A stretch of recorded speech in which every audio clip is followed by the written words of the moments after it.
എല്ലാവർക്കും ദേവി കൃപ റെസിപ്പിയിലേക്ക് സ്വാഗതം. ഇന്ന് ഞാൻ ഉണ്ടാക്കാൻ പോകുന്നത് ഒരു സ്പെഷ്യൽ അവിലുപ്പുമാവാണ്. അപ്പോൾ അവിലുപ്പുമാവ് ഉണ്ടാക്കുമ്പോൾ ഏറ്റവും പ്രത്യേകം ശ്രദ്ധിക്കേണ്ടത് നല്ല കട്ടിയുള്ള അവിലായിരിക്കണം കേട്ടോ. അത് ഞാൻ പ്രത്യേകം പറയുകയാണ്. അപ്പോൾ നമുക്ക് റെസിപ്പിയിലേക്ക് കിടക്കാം. എല്ലാവർക്കും നന്ദി, നമസ്കാരം.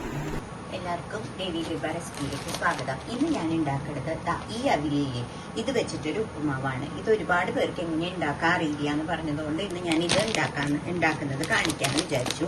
അപ്പൊ അതിനായിട്ട് ഞാൻ ഇവിടെ ഒരു ഇതുപോലത്തെ ഇങ്ങനെ ഓട്ടയുള്ള പാത്രം ഉണ്ടാവില്ല, അതെടുത്തു. എന്നിട്ട് ഞാൻ ചെയ്യുന്നത് അളവ് ഒരു 3-3.5 ഗ്ലാസോളം ഒരു 3-4 പേർക്കുള്ള അവിലുപ്പുമാവിനുള്ളത് കേട്ടോ. അളവോടുകൂടി എടുത്ത് കാണിക്കുകയാണ് ഞാൻ. നിങ്ങള് ഇതേ കണ്ടില്ലേ, വളരെ പെട്ടെന്ന് ഉണ്ടാക്കാം, ഭയങ്കര ടേസ്റ്റിയാണ്. അറിയാത്തവർക്ക് വേണ്ടിയിട്ടാണ്. ഞാനൊരു 3.5 ഗ്ലാസോളം എടുത്തിട്ടുണ്ട് കേട്ടോ. എന്നിട്ട് എന്താ ചെയ്യേണ്ടതെന്ന് വെച്ചാല്, ഇത് ഞാൻ ഈ സ്ട്രെയിനർ പോലത്തെ പാത്രത്തിൽ എടുത്തത്. ഇത് നമ്മളൊന്ന് കഴുകി ഒന്ന് കൊണ്ടുവരണം. അപ്പൊ അത് ഞാൻ കൊണ്ടുവരാം കേട്ടോ. നിങ്ങൾ കണ്ടില്ലേ, ഞാൻ ഇതൊന്ന് വല്ലാണ്ട് കുതിർത്തി കഴുകരുത് കേട്ടോ.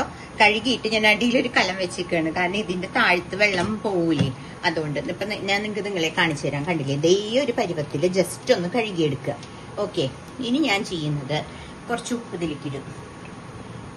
പെട്ടെന്ന് ഉണ്ടാക്കാം, അപ്പൊ നമുക്ക് വളരെ ടേസ്റ്റി ആയിട്ടുള്ള അവിലുപ്പുമാവ് ഉണ്ടാക്കാം. അതിന് വേണ്ടിയിട്ട് നമ്മൾ ആവശ്യത്തിനുള്ള ഉപ്പ്, അപ്പൊ ഇതിന് ഏകദേശം നമുക്കൊരു ഐഡിയ ഉണ്ടാവൂല്ലോ ഉപ്പിന്. അപ്പൊ അത്രയും ഉപ്പിടുക. എന്നിട്ട് ഞാൻ നിങ്ങളെ കാണിച്ചു തരാം. ഉപ്പിട്ടു ഞാൻ. പിന്നെ ഞാൻ ചെയ്യുന്നത്, ഞാനിവിടെ കുറച്ച് തേങ്ങയും മറ്റേ നമ്മള് വറ്റൽ മുളകില്ലേ, അതും കൂടി ഇങ്ങനെ ഒന്ന് ചതച്ചെടുത്തിട്ടുണ്ട്. ഒരുപാട് അരയരുത് കേട്ടോ. അതും കൂടി ഞാൻ ഇതിലേക്ക് ഇടുകയാണേ. കണ്ടില്ലേ, കുറച്ച് തേങ്ങ നല്ലോണം എടുക്കണം കേട്ടോ, എന്നാലേ ടേസ്റ്റ് ഉണ്ടാവുള്ളൂ. അപ്പൊ തേങ്ങയും എടുത്ത് ഇതും കൂടി ഇട്ടിട്ട്, കണ്ടില്ലേ, ഇതും കൂടി എടുത്തിട്ട്, ഇത് ചില മുളക് ഇങ്ങനെ വാണ്ട് കിടക്കുന്നുണ്ട്, അതുകൊണ്ട് കുഴപ്പമില്ല. ഇത് കൂടി എടുത്തിട്ട് ഇങ്ങനെ ഒന്ന് മിക്സ് ചെയ്ത് വെക്കുക. ഓക്കെ, അപ്പൊ ഉപ്പ് ഇട്ടിട്ടുണ്ട് കേട്ടോ. അപ്പൊ നമ്മള് എന്നിട്ട് ലാസ്റ്റ് നമുക്ക് ഉപ്പൊന്ന് നോക്കണം. അപ്പൊ ഞാൻ താഴെ ഇങ്ങനെ ഒരു കലം വെച്ചത്, ഇതിന്ന് വെള്ളം ഗ്യാസിലേക്ക് വീഴാതിരിക്കാനാ. കത്തിച്ചിട്ടൊന്നുമില്ല ഗ്യാസ്.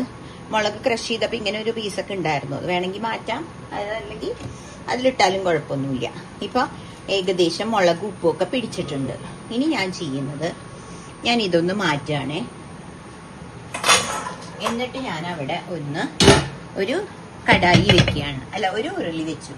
ഓക്കെ, ഇതാ ഞാൻ ഇപ്പോ ഇത് ഗ്യാസ് കത്തിച്ചിട്ടുണ്ട്. അതിലേക്ക് ഞാൻ കുറച്ച് ഒരു ടേസ്റ്റിന് വേണ്ടിയിട്ട് ഒരു സ്പൂണ് നെയ്യ് ഒഴിച്ചു കേട്ടോ. ഓക്കെ, എന്നിട്ട് പിന്നെ ഞാൻ ചെയ്യുന്നത്, പിന്നെ കുറച്ച് വെളിച്ചെണ്ണയാണ് ഒഴിക്കണേ. നെയ്യ് ഒരു ടേസ്റ്റിന് വേണ്ടിയിട്ട്, ഒരുപാട് നെയ്യ് വേണ്ട, കുറച്ച് വെളിച്ചെണ്ണ ഒഴിച്ചു. ഓക്കെ, അപ്പൊ അതൊന്ന് ചൂടാവട്ടെ. എന്നിട്ട് ഞാൻ അതിലേക്ക് കുറച്ച് കടുക് ഇടുകയാണേ. കുറച്ച് കടുകിട്ടു. പിന്നെ ഞാൻ ചെയ്യുന്നത്, വളരെ ടേസ്റ്റി ആയിട്ടുള്ള അവിലുപ്പുമാവ് ഉണ്ടാക്കാം. അപ്പോൾ അതിന്റെ കുറച്ച് കാര്യങ്ങൾ നമ്മൾ ശ്രദ്ധിച്ചാൽ മതി, കുഴഞ്ഞൊന്നും പോവില്ല. അപ്പൊ എല്ലാവരും എൻ്റെ അടുത്ത് പറയാറുണ്ട്, അവില് ഉപ്പുമാവ് ഇടുമ്പോൾ കുഴയണമെന്ന്. എന്താ, കുറച്ച് പരിപ്പ് ഇടുക. ഇതൊന്ന് പൊട്ടട്ടെ കേട്ടോ, അതുവരെ നമുക്കൊന്ന് വെയിറ്റ് ചെയ്യാം. കടുക് കണ്ടില്ലേ, ഇത്ര ഞാൻ ഇട്ടിട്ടുള്ളൂ.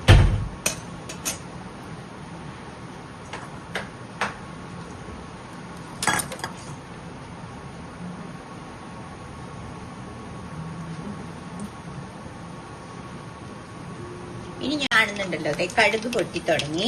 അപ്പൊ ഞാൻ എന്താ ചെയ്യുന്നതെന്ന് വെച്ചാല്, നമ്മൾ ഓൾറെഡി മുളക് ഉപ്പുമാവില് ചുമന്ന മുളക് ഇട്ടതുകൊണ്ട് പിന്നെ ഞാൻ കടുക് വറുത്തിടുമ്പോൾ മുളക് ഇടുന്നില്ല കേട്ടോ. ഓൾറെഡി നമ്മൾ അതിലൊരു 3-4 അതായത് തേങ്ങയും ഒരു 5 മുളകും കൂടി ഞാൻ ക്രഷ് ചെയ്തെടുത്തതാണ് അവിലിൽ മിക്സ് ചെയ്തേക്കണത്. പിന്നെ ഞാനൊരു 2 പച്ചമുളകും കൂടി ക്യാരറ്റും ഇഞ്ചിയും പച്ചമുളകും കൂടി ഒന്ന് ചോപ്പ് ചെയ്തെടുത്തിട്ടുണ്ട്. അതാ കുറച്ചധികം കരിവേപ്പില എടുത്തിട്ടുണ്ട്, അത് ഒന്ന് വഴറ്റി ചേർത്തു. അതിനുശേഷം ഞാൻ ചെയ്യണത്, നമ്മുടെ ഈ വെജിറ്റബിൾസ് ഇല്ലേ, എന്തൊക്കെ വെജിറ്റബിൾ വേണമെങ്കിൽ ഇടാം കേട്ടോ. നമ്മുടെ കയ്യിൽ ബീൻസ് ഒക്കെ ഇട്ടെങ്കിൽ അതൊക്കെ ഇടാം. ഞാനിപ്പോൾ ക്യാരറ്റ് മാത്രമേ എടുത്തിട്ടുള്ളൂ, അതും ഇടുക. എന്നിട്ട് ഒന്ന് നന്നായിട്ട് ഫ്രൈ ആക്കി കൊടുക്കുക. അതായത് ഇതൊന്ന് കുക്കാവണം കേട്ടോ. സിമ്മിൽ വെച്ച് നല്ലോണം ഒന്ന് ഫ്രൈ ആക്കുക. ഓക്കെ, അതവിടെ കിടന്നാവട്ടെ. ഇനിയിപ്പോൾ ഞാൻ കുറച്ച് കാര്യങ്ങൾ, ഒരു ക്യാരറ്റും പിന്നെ പച്ചമുളകും ഇഞ്ചിയും കൂടി ചോപ്പ് ചെയ്ത് വെച്ചിട്ടുണ്ട്. പിന്നെ കുറച്ച് കരിവേപ്പില എടുത്ത് വെച്ചിട്ടുണ്ട്. പിന്നെ ഞാൻ ചെയ്യണത് കുറച്ച് അണ്ടിപ്പരിപ്പും കിസ്മിസും കൂടി എടുത്ത് വെച്ചിട്ടുണ്ട്. ഇത്രയാണ് ഇതിൻ്റെ ഇൻഗ്രീഡിയൻസ് കേട്ടോ, വേറെ ഒന്നുമില്ല. ഓൾമോസ്റ്റ് അവിലിങ്ങനെ നനഞ്ഞതുകൊണ്ട് ഓൾറെഡി അത് പെട്ടെന്ന് നമുക്ക് കുക്ക് ചെയ്തെടുക്കാൻ പറ്റും. ഭയങ്കര ടേസ്റ്റിയാണ്. അപ്പോൾ അത് ഞാൻ കാണിച്ചു തന്നല്ലോ, ഇതാ ഇവിടെ ഉണ്ട് ഓൾറെഡി. ഇതാ അവില് കുതിർന്നിരിക്കുകയാണ് കേട്ടോ. അതിൽ നമ്മൾ തേങ്ങയും ചുമന്ന മുളകും കൂടി ഒന്ന് മിക്സ് ചെയ്ത് വെച്ചിട്ടുണ്ട്, ഉപ്പ് ഇട്ടിട്ട്. അപ്പോൾ ഇതൊന്ന് കടുക് പൊട്ടട്ടെ.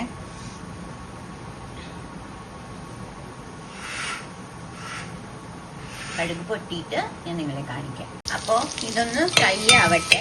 അപ്പോൾ ഞാനത് പെട്ടെന്ന് ആവാൻ വേണ്ടിയിട്ട് ഇളക്കി കൊടുക്കണം. ഏറ്റവും സിമ്മിൽ വെച്ചിട്ടുണ്ട് ഗ്യാസ്. ഒരു ലിഡ് വെച്ച് അടയ്ക്കുകയാണ് കേട്ടോ. അപ്പം അത് പെട്ടെന്ന് ഫ്രൈ ആയിക്കോളും. ഏറ്റവും സിമ്മിൽ വെച്ചിട്ടാണ് വെച്ചിരിക്കുന്നത്. അപ്പം പെട്ടെന്ന് ഫ്രൈ ആവാൻ വേണ്ടിയിട്ട് ഒരു ലിഡ് വെച്ച് അടച്ചു.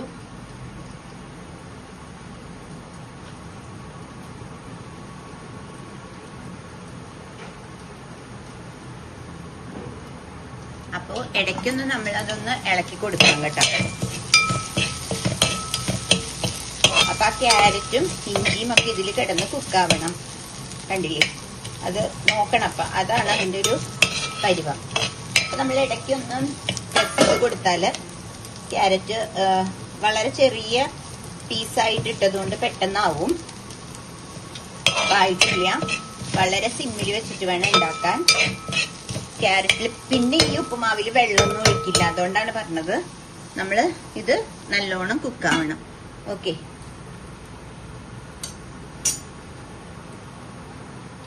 ഇപ്പൊ കണ്ടില്ലേ, ഇതായി തുടങ്ങിട്ടോ ക്യാരറ്റ്. ഇനി നിങ്ങൾക്ക് സംശയം ഉണ്ടെങ്കിൽ ഒരു പീസ് എടുത്ത് വായിലിട്ടാൽ മതി. പക്ഷെ എനിക്കിത് അറിയാം, കാരണം ഇത് ഇങ്ങനെ കട്ടായി പോകുന്നുണ്ട്. അപ്പൊ ഇത് കുക്കായി. പിന്നെ നമ്മുടെ ഒരു കാര്യം കൂടി ഉണ്ട്, നമ്മൾ കുറച്ച് അണ്ടിപ്പരിപ്പും ഈ കിസ്മിസും കൂടി ഇതിൽ വെച്ചിട്ടുണ്ട്. അതും കൂടി ഇതിലേക്ക് ഇടുകയാണ്. പിന്നെ വേണമെങ്കിൽ കപ്പലണ്ടി ഉണ്ടെങ്കിൽ അതും ഇടാം. ഞാനിപ്പോൾ കപ്പലണ്ടി ഇട്ടിട്ടില്ല. എന്നിട്ട് ഇതും കൂടി അതിൻ്റെ കൂടെ കിടന്ന് ഒന്നും കൂടി ഫ്രൈ ആയ ശേഷം നമുക്ക് ഒരു കാര്യം ചെയ്യാം. കണ്ടില്ലേ, ഇതും അണ്ടിപ്പരിപ്പ് ഓൾറെഡി ഫ്രൈഡ് ആണ്. എന്നാലും ഞാൻ ഇതിലിട്ട് ഒന്ന് ഫ്രൈഡ് ആക്കിയെന്നേ ഉള്ളൂ കേട്ടോ. അപ്പം ഒന്നും കൂടി ഒന്ന് ഫ്രൈ ആയിന്നേ ഉള്ളൂ. ഇനി ഞാൻ ഇതെല്ലാം കൂടി ഇത് മാറ്റുകയാണ്. അപ്പം നിങ്ങൾ വിചാരിക്കുക എന്താണെന്ന് അത് കാണിച്ചു തരാം. കാരണം നമ്മൾ അവിലുപ്പുമാവ് ഉണ്ടാക്കണതിൻ്റെ ഇടയിൽ ഇത് നമുക്ക് ലാസ്റ്റ് മിക്സ് ചെയ്യാണ് കുറച്ചും കൂടി നല്ലത്. അപ്പം അതിൻ്റെ ഇടയിൽ ഇതാവില്ല. ഓക്കെ, ഇപ്പം ഞാൻ ചെയ്യണത് നമ്മുടെ അവിലുപ്പുമാവ് ഇതിലിടുകയാണ് കേട്ടോ. കണ്ടില്ലേ, ഇതിപ്പോൾ ഒരു 4-5 പേർക്ക് കഴിക്കാനുള്ളത് ഉണ്ടാവും കേട്ടോ ഏകദേശം. കണ്ടില്ലേ, അപ്പം നമ്മളിത് ലാസ്റ്റ് കുറച്ച് വെള്ളം ഉണ്ടാവുമല്ലോ, അതുകൊണ്ട് ഞാനിതൊന്ന് ഇങ്ങനെ ആക്കി കൊടുക്കണം നന്നായിട്ട്. അപ്പോൾ ഇപ്പോഴും സിമ്മിൽ വെച്ചാൽ മതി. കാരണം സിമ്മിൽ വെച്ച് ഇതൊന്ന് കുക്കാവട്ടെ. കുക്ക് ആവാനൊന്നുമില്ല. അതില് വെള്ളത്തിൽ നമ്മൾ കഴുകി എടുത്തപ്പോൾ തന്നെ അത് ഓൾറെഡി ഇതായിട്ടുണ്ട്, സോഫ്റ്റായി കേട്ടോ. ഞാനിതൊന്ന് പക്കട് പിടിച്ചിട്ട് വെക്കട്ടെ ചെയ്യാം. കണ്ടില്ലേ നിങ്ങൾ, ഇങ്ങനെ. അതിനാണ് ഞാൻ കുറച്ചും കൂടി ടേസ്റ്റ് കിട്ടാനാണ് ഞാൻ ചുമന്ന മുളകും തേങ്ങ ഇടും, വെറുതെ ഇടാം. പക്ഷെ ഇങ്ങനെ ചെയ്താൽ കുറച്ചും കൂടി ഞാൻ എന്താ പറയുക, പരീക്ഷണം നടത്തിയിട്ടാണ് കേട്ടോ ഞാൻ നിങ്ങളെ കാണിക്കണേ. ഞാൻ ഇങ്ങനെ ഉണ്ടാക്കാറ്. അപ്പം ഇതാണ് എല്ലാവർക്കും ഇഷ്ടമുണ്ട്. അപ്പം അതുകൊണ്ട് ഞാൻ ചുമന്ന മുളക് തേങ്ങയും കൂടി ഇങ്ങനെ ക്രഷ് ചെയ്തിട്ട് ഇതിൽ മിക്സ് ചെയ്തിട്ടാണ് ഞാൻ പിന്നെ ഉപ്പുമാവ് ഉണ്ടാക്കാറ്. അപ്പോഴാണ് തേങ്ങയൊക്കെ ശരിക്കും ഇതിൽ പിടിക്കുള്ളൂ. ഇതാ ഇപ്പൊ ഇതിപ്പോ ഓൾറെഡി കുക്ക്ഡ് ആയിട്ടുണ്ട്, നല്ലോണം ആയിട്ടുണ്ട്. അപ്പം ഞാൻ ഇനി ചെയ്യണത് നമ്മുടെ ഈ സംഭവങ്ങളില്ലേ അതൊക്കെ ഇതിലേക്ക് ഇടുകയാണ് കേട്ടോ. എന്നിട്ട് ഒന്ന് മിക്സ് ചെയ്യുക. കണ്ടില്ലേ, അപ്പം നല്ല അടിപൊളി അവിലുപ്പുമാവ് റെഡിയായി. അപ്പം നിങ്ങളെല്ലാവരും അറിയില്ലെങ്കിൽ കുറച്ചും കൂടി ഇടാനുണ്ട് അതിൽ ഞാൻ ഗ്യാസ് ഓഫ് ചെയ്യാണ് കേട്ടോ. ഇനി ഇതിന്റെ ആവശ്യമില്ല. ഉണ്ടെങ്കിൽ കണ്ടില്ലേ, നല്ല ടേസ്റ്റി ആയിട്ടുള്ള അവിലുപ്പുമാവ് റെഡിയായി.